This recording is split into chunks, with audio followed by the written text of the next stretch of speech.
Hello and welcome to Goma at Home. I'm Richard Gomez. And today we are preparing a favorite Pinoy dessert, no? Ito ay tinatawag natin na bibingka.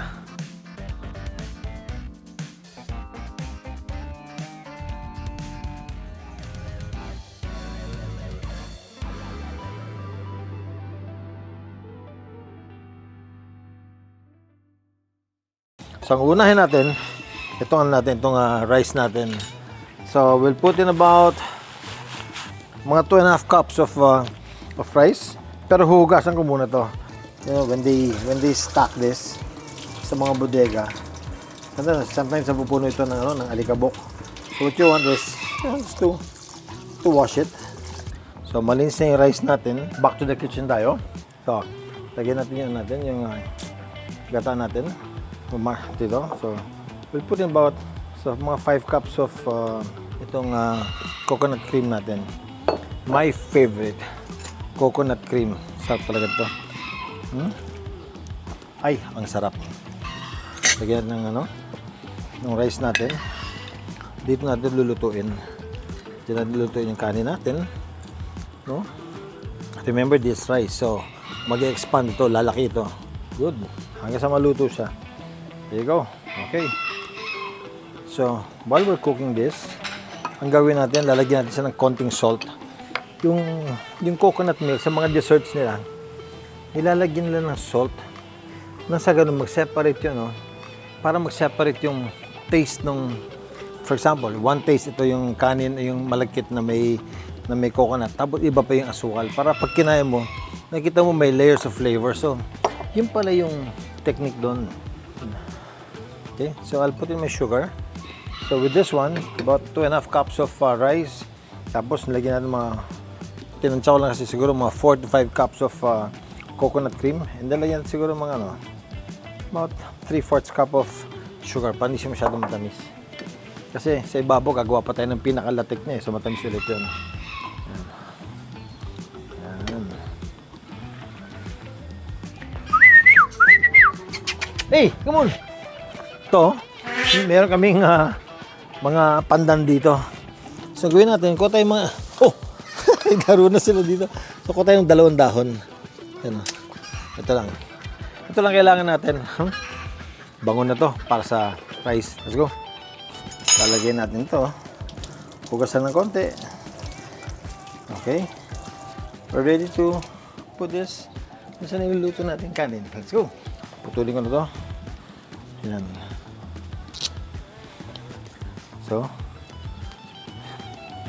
pandagdag bango. Wow! Mahalimuyak. Napakasarap nito. So, just keep on mixing it. Yan. Yan. Yan lang. Pagkulo niya, halo lang ng halo. So, habang niluluto natin yan, i-prepare na natin yung lalagyan. And with this one, kukuha tayo ng dahon ng saging. Tanawan niyo ha. Lalapit yung dahon ng saging dito. Dahon ng saging. Magic. Dahon ng saging. Tingnan mo. Lumalapit yung puno. Malapit yung puno ng dahon ng saging. Ito na, dahon ng saging. Okay. Very good. Thank you. Putulin lang yan. Yan yung kakasya dito. Dun, sakto. Itanim. Ibalik sa puno. Bumabalik, Bumabalik, Bumabalik sa puno. Ha? Ganda. Okay. Init. Nice. Init. Good. Kabilang side naman. Ito, nakaprepare na siya dito. Yun. Sakto. Check natin kung pumok na siya.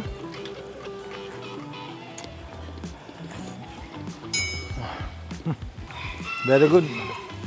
Okay na ito. So take out the pandan. Pumot kayo.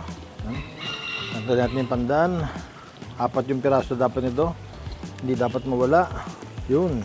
2. 3. Yan. Ay. 4. Ito nyo, nagmamantika pa, Ganda ng luto. Siguro kung gusto nyo, kung masyadong mamantika siya, no? Ayan, no? Okay na yan. Tingnan dito. Okay? Ganda. Spread yun na mabuti. Yun. And then, from here on, gagawa tayo ng ating latik. Saucepan, lagyan tayo na ng coconut cream. So, we'll put in about mga 2 to 3 cups. Kahit 4 cups, doesn't matter. Mas makapal, mas masarap. Yun. So, ngayon, haluin natin ito. Ito, halo lang to ng halo. Pag kumulo na ito, lalagay ko na yung brown sugar natin. Ayan lang. Because yan, cup and a half. Sure, yes. Yan. Okay. And then, okay, lagyan natin yung sugar natin. Ito sa sugar. It's about a cup and a half against what? 3 to 4 cups of latik. Of coconut cream. Tapos magba-brown na yan. Yan sisimula na siya mag-color brown. So once malapot na siya, yun naman ang ilalagay na natin sa oven. Ganda. Dagdagan pa siyang konting sugar para mas mag-brown pa. There. Good. Tutunaw na yung sugar. Yan na Yung malapot na siya So, siguro about 2 more minutes of boiling. Pwede na to.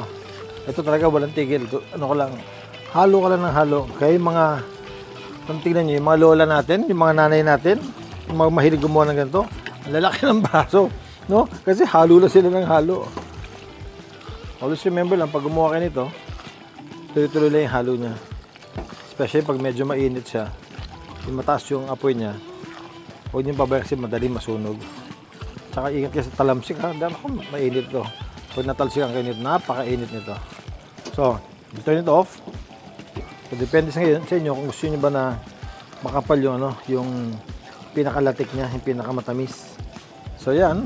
Ilalagbasan naman dito. Uhuy!